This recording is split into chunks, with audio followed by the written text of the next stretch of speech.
À quoi ça sert l'Église ? Une émission présentée par Sylvain Sismondi. Bonjour. Malgré leur bonne volonté, beaucoup de chrétiens ont bien du mal à croire en l'existence d'un Dieu proche et présent dans le quotidien de chaque homme. Pourtant, certains affirment que Dieu nous aime au point de prendre en charge les moindres détails de notre existence. Comment discerner la présence de Dieu dans nos vies et comment lui répondre ? Avec nous, Léandre Lachance. Léandre, bonjour. Bonjour. Alors pour vous présenter, vous êtes québécois, père de 5 enfants, grand-père de 16 petits-enfants. Vous êtes un ancien homme d'affaires, vous aviez une importante entreprise d'assurance. Aujourd'hui, chaque année, vous réalisez une sorte de tour du monde pour diffuser des messages, des textes spirituels que le Seigneur vous a inspirés. C'est des textes très simples et très beaux qui ont reçu l'imprimature du cardinal de Lettonie. Ces messages qui sont rassemblés dans 3 volumes, Pour le bonheur des miens, mais choisis Jésus aux éditions du Parvis. On peut également les télécharger sur votre site internet www.fcdj.org. Alors sur cette émission sur la présence de Dieu au quotidien dans nos vies, avant qu'on parle de ce thème, j'aimerais d'abord avoir votre témoignage. Est-ce que vous pourriez nous décrire votre vie telle qu'elle était il y a 20 ans? Oui, moi j'ai toujours été engagé au niveau de la foi. J'ai toujours été pratiquant et il y a maintenant plus de 35 ans, j'ai fait le contraire de ce que les gens ont fait au Québec. Alors que beaucoup de personnes ont abandonné la pratique religieuse du dimanche, moi j'ai commencé à me nourrir de l'Eucharistie à chaque jour. Et je crois que ce que je vis aujourd'hui est le résultat réellement de Jésus Eucharistie. Alors, vous étiez à l'époque un homme d'affaires déjà. Oui, j'ai construit un bureau d'assurance que nous avons vendu en 1997, qu'il avait 22 bureaux et 120 employés. Donc chaque matin, Eucharistie, c'est ça, et puis après, vie professionnelle. C'est ça. À chaque matin, à 8 heures du matin, j'étais à la messe chez les servantes du Saint-Sacrement, et après, j'entrais à mon bureau pour faire le travail. Et même plus que cela, en 1988, j'ai senti une interpellation très forte à donner mes mercredis à la prière, ce que j'ai fait.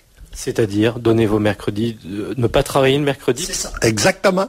Alors, de mercredi, tous les mercredis de la semaine, j'allais,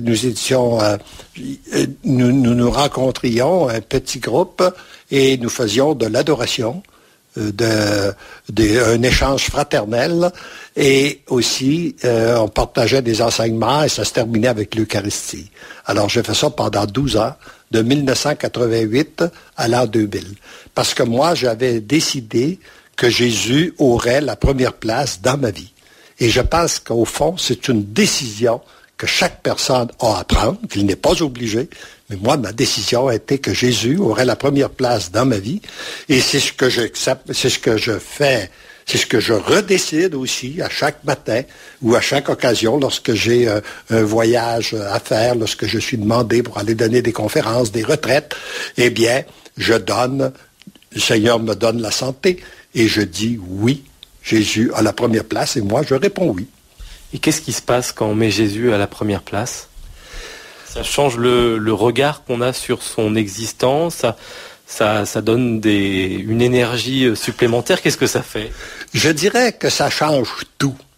D'abord, ça nous enlève un gros poids sur les épaules. Parce que lorsqu'on veut nous-mêmes organiser notre vie, parfois ça devient très lourd. Et on rencontre des difficultés, des épreuves, etc., etc. Mais lorsqu'on met Dieu à la première place, c'est léger. Il a dit, remettez-moi vos fardeaux, vous trouverez que mon joug est léger. Et il le fait. Alors, et présentement, je regarde par exemple comme depuis quelques mois, je médite 2 mots régulièrement, accueillir, offrir. Tout accueillir pour la gloire de Dieu et tout offrir au Père. Si c'est bon, lui offrir pour sa gloire. Si c'est moins bon, lui offrir pour que ce soit purifié. Et à chaque fois que je fais ce mouvement-là, je sens un poids qui s'enlève de sur mes épaules. Ça devient léger parce que ça devient son problème à lui et non pas le mien. Il y a beaucoup de gens aujourd'hui, beaucoup de croyants, de catholiques qui ont du mal à voir Dieu dans leur existence. On a l'impression souvent d'une grande absence, quoi.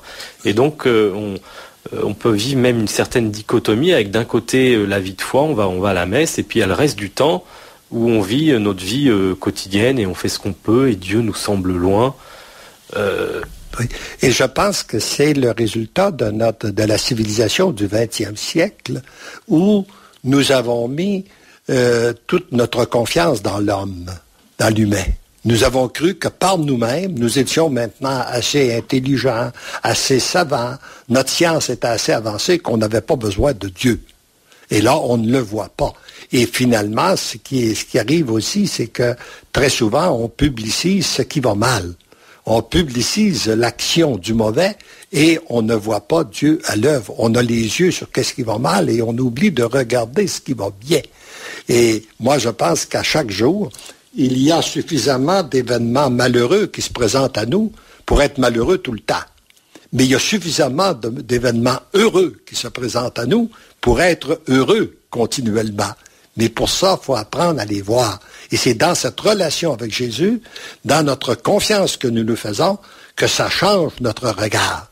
Et tout à coup, on s'aperçoit qu'on ne veut plus prendre du temps pour parler de qu'est-ce qui va mal dans le monde, mais regarder Dieu à l'œuvre. Et là, ça nous donne une nouvelle joie, une nouvelle paix, une nouvelle espérance. Et c'est réellement un nouveau monde qui commence et que je suis témoin, qui se réalise actuellement à travers le monde. La civilisation de l'amour qui a été annoncée par le pape Paul VI, qui a été reprise à maintes et maintes occasions par Jean-Paul II, la première encyclique de Benoît XVI nous conduit directement dans cette civilisation de l'amour et elle est réellement bel et bien en marche présentement. Léandre Lachance, aujourd'hui pour vous c'est une évidence avec votre vie de prière, d'adoration, aussi vous donnez beaucoup de retraites, de conférences sur le Seigneur. Pour vous la présence de Dieu c'est une évidence, mais est-ce que c'est venu petit à petit ou est-ce que c'est venu d'un seul coup à partir du jour où vous avez dit je mets Dieu à la première place, tout d'un coup vous avez vu Dieu partout dans votre quotidien, ou est-ce que c'est un apprentissage de voir Dieu à travers tout, même les événements qui nous semblent contraires? Oui, et moi je pense que dans mon cas, nous savons que dans notre histoire, il y a des conversions, comme celle de Saint Paul, mais ce n'est pas mon cas. Moi, c'était une conversion graduelle que le Seigneur fait, et je pense qu'il le continue de le faire, parce que j'ai besoin de conversion tous les jours, et ça s'est fait graduellement, de donner de plus en plus d'espace à Dieu et de le voir de plus en plus à l'œuvre. Maintenant, au début, je l'ai fait dans la foi. Aujourd'hui, je dirais, je n'ai même plus besoin de ma foi parce que je reçois régulièrement des témoignages de gens qui me disent « Moi, j'ai donné tous mes oui au Seigneur et ma vie est complètement transformée. » Ou d'autres me disent « Merci d'avoir donné votre oui au Seigneur et à travers votre oui, à travers les livres que vous avez écrits, ma vie est transformée. » Alors, ça devient une évidence. Et je n'ai pas le choix de croire ou de croire, ou de ne pas croire, parce que je le vois tous les jours à l'œuvre. Léandre Lachance, je rappelle donc les 3 livres que vous avez, où sont rassemblés les messages que vous avez, les textes que vous avez reçus du Seigneur, 3 volumes, Pour le bonheur des miens, mais choisi Jésus, aux éditions du Paris. Vous pouvez également vous les télécharger sur le site internet www.fcdj.org. www.fcdj.org. Alors vous nous avez raconté aujourd'hui, tout à l'heure, que vous avez commencé à mettre le Seigneur à la première place, et puis un jour vous avez commencé à recevoir des inspirations. Oui.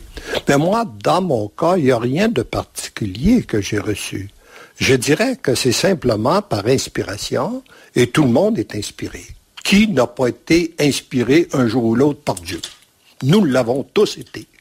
La seule chose qui s'est produite chez moi, c'est qu'ayant pris plus de temps pour être en intimité avec le Seigneur, je suis devenu peut-être plus sensible ou plus éveillé à son inspiration. J'y ai fait confiance.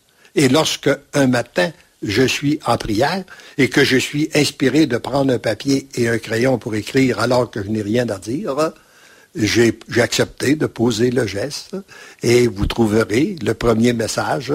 Et ça a continué, ça a produit trois volumes en me laissant inspirer. Mais il n'y a rien de parti. Tout le monde est inspiré par le Seigneur. Il s'agit tout simplement de faire confiance aux inspirations et surtout d'être en bonne relation avec lui pour que ce soit réellement lui qui nous inspire.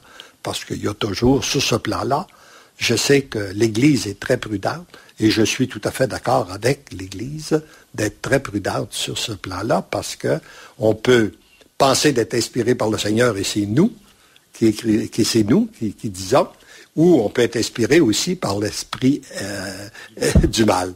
Alors donc, d'où l'importance de se faire accompagner par un prêtre, comme ce fut mon cas, même 2 prêtres m'ont accompagné, et afin de bien faire vérifier si tout est conforme à la parole de Dieu ou à l'enseignement doctrinal de l'Église.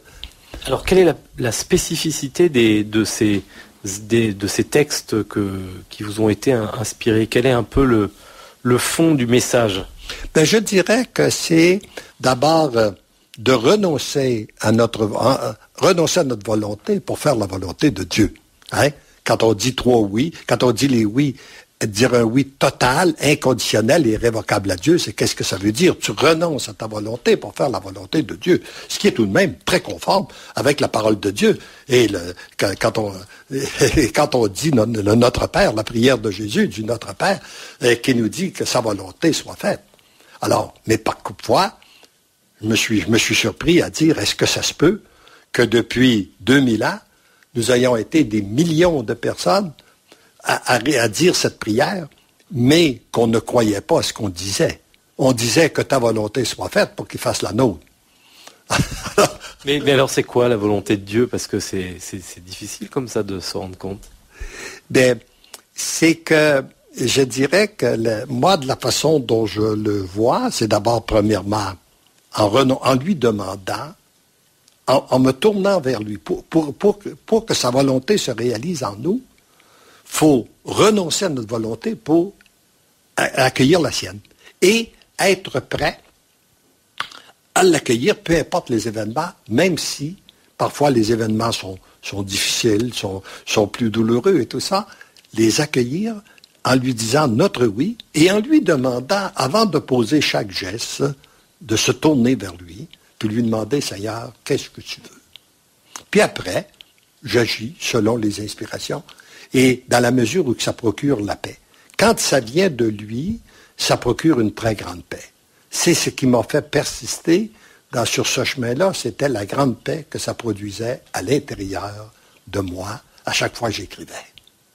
J'ai vu des fois me réveiller le matin avec une grande préoccupation, ou dans la nuit, et de m'en aller dans notre petit coin de prière, après avoir récité le bréviaire, et écrire ce que j'étais inspiré, mes problèmes étaient complètement disparus. Hein? Alors je pense que c'est ça, c'est de renoncer à notre volonté. Et comme je vais me dire parfois en badinant, le seul problème que j'ai avec le Seigneur, c'est qu'il ne pense pas comme moi, mais il pense mieux que moi. Et je le découvre avec le temps. Et c'est dans la mesure où on lui fait confiance qu'on découvre découvrir que notre Dieu est un Dieu d'amour. Ça aussi, c'est le centre du message qu'il y a dans les livres. Et c'est découvrir qu'il est un Dieu d'amour et qu'il est un Dieu de miséricorde. Et c'est en se laissant aimer par lui qu'on arrive à être capable d'abord de l'aimer. Les événements quotidiens qui nous arrivent permanents, pour vous, c'est une manifestation de la volonté de Dieu? Ou est-ce que c'est le fait de conséquences hasardeuses dans lesquelles le Seigneur peut s'impliquer? Je ne cherche pas tellement à comprendre et je ne pourrais pas donner un enseignement sans savoir d'où ça vient. Et puis, je ne m'arrête pas tellement à ça. Tout simplement, je les accueille, ils sont là. Alors, je les accueille. Si c'est un événement malheureux, je l'accueille. J'accueille les souffrances que cela m'occasionne. Je les offre, je les associe aux souffrances du Christ, afin que par un miracle de son amour, elles soient transformées en grâce et en bénédiction pour l'humanité, mais d'une façon spéciale pour le ou les personnes qui me font souffrir.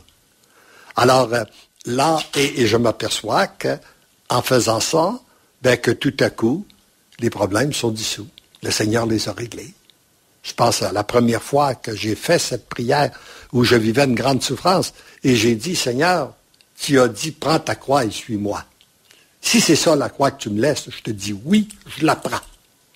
Et j'accueille toutes les souffrances que cela m'occasionne, afin que par un miracle de ton amour, elles soient transformées en grâce et en bénédiction sur les personnes qui sont la cause de ces souffrances-là. Et à partir de ce moment-là, même la souffrance que je vivais, je ne l'ai plus jamais revécue.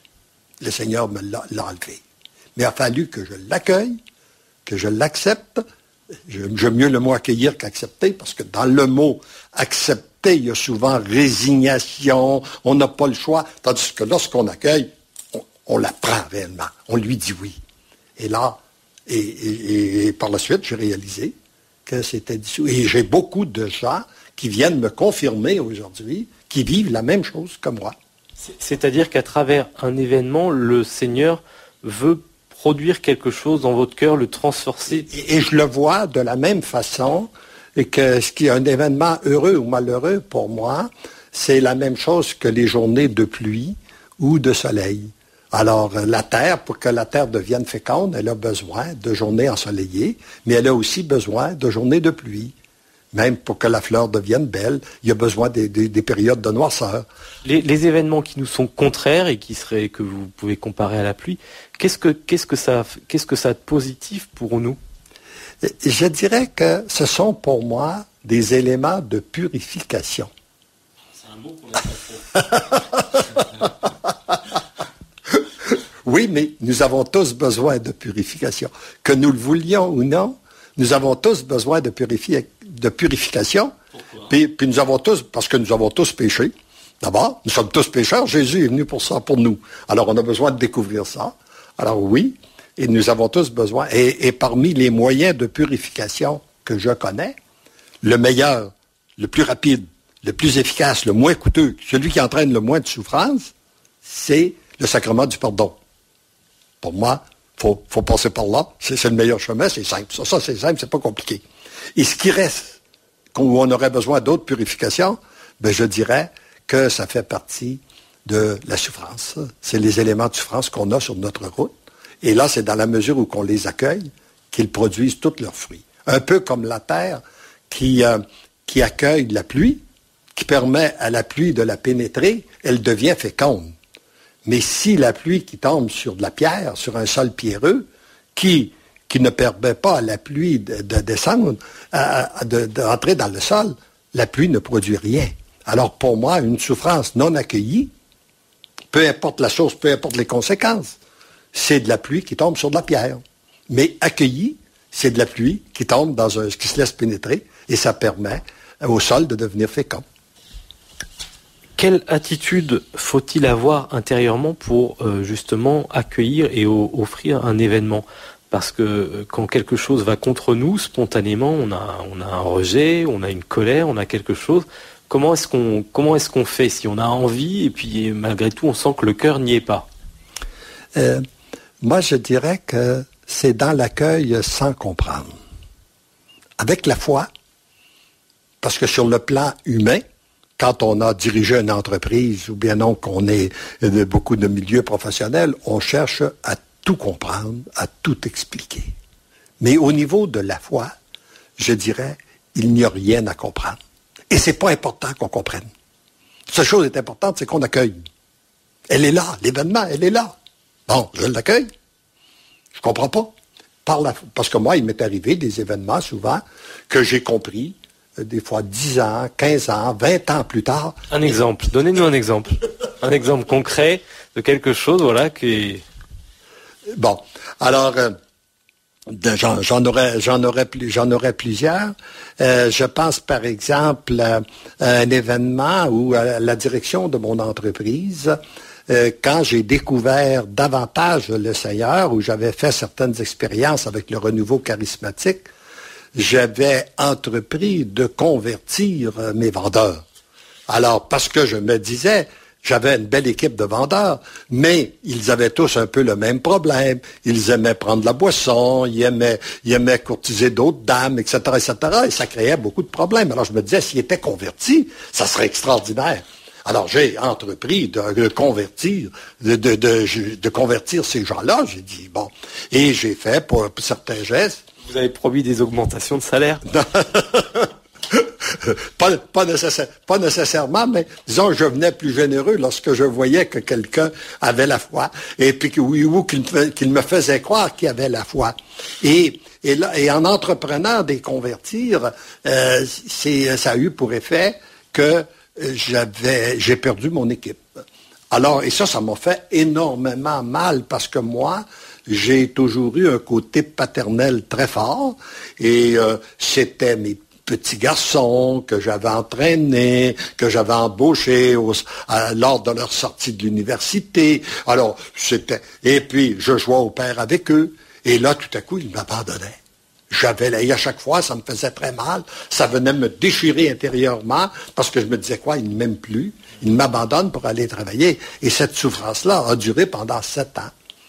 Et je me rappelle que durant ce temps, grâce à l'Eucharistie que je recevais à chaque jour, ça m'a permis de passer à travers et je disais au Seigneur, « Ben Seigneur, tiens-moi après toi parce que moi, je ne pourrais pas te tenir.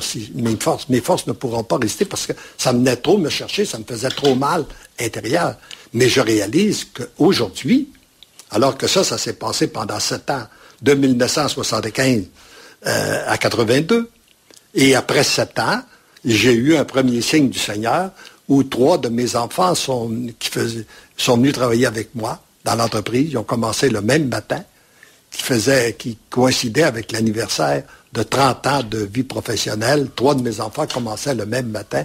J'ai vu qu'il y avait là une réponse de la part du Seigneur. Et aujourd'hui, je me rends compte que si le Seigneur cette expérience-là était nécessaire dans ma vie pour la mission qu'il me confie aujourd'hui. Parce que voyant ce qu'il accomplit à travers les livres, au-delà de 100 000 volumes en circulation, traduits en une douzaine de langues et tout ça, si je n'avais pas cru ça, je pourrais me prendre pour un sauveur. Je pourrais croire que oui, moi je peux être un sauveur, ce que j'aurais voulu. Mais j'ai appris que moi je n'étais pas un sauveur. C'est lui qui l'est. C'est Jésus qui est réellement le sauveur. Et nous ne pouvons qu'être des instruments entre ses mains, et il peut passer par nous, mais il peut passer aussi par d'autres moyens. Alors, des instruments, je dirais, on peut dire des instruments inutiles, mais qu'il aime nous utiliser, parce que en même temps qu'il répand ses grâces sur d'autres personnes, il nous fait grandir dans la foi. Léandre Lachance, merci de nous avoir éclairés. Pour ceux qui voudraient retrouver les messages que vous avez reçus, ils sont rassemblés dans 3 volumes pour le bonheur des miens, mais choisis Jésus aux éditions du Parvis. Vous pouvez également vous rendre sur le site internet de la Fondation Mais Choisis, www.fcdj.org, www.fcdj.org. Pour réécouter cette émission, rendez-vous sur www.aquasasertleglise.com ou vous pouvez envoyer un mail à sylvain.sismondi@radionotre-dame.com. À la semaine prochaine.